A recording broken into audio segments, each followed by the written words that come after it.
এই ঋতু, যা তো চা নিয়ে আয় তো। আব্বা, তুমি শুধু আমারই সব কাজ করতে বলো, ভাইয়া তো বলো না কিছুই। আব্বা, সত্য কথাটা কয়ে দাও না কেন, কয়ে দাও। সত্য কথাটা কয়ে দিমু। আসলে তোরে আমি ছোটবেলায় স্টেশনে করে পাইছিলাম। আমি তোরে পাইলে বুঝা মানুষ করছি। এখন যেহেতু সম্পদ ভাগের সময় আইছে, তুই তো আমার রক্তের কেউ না, তাই তোরে তোরে সম্পদের ভাগ আমি দিতে পারব না। সব সম্পদ ওই পাইব।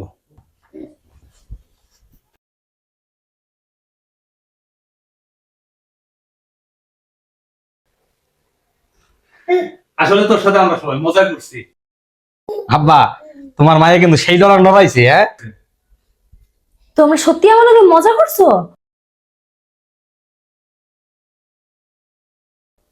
আগে কইবা না? হায় আল্লাহ, এখন কি হইব? সত্যি মজা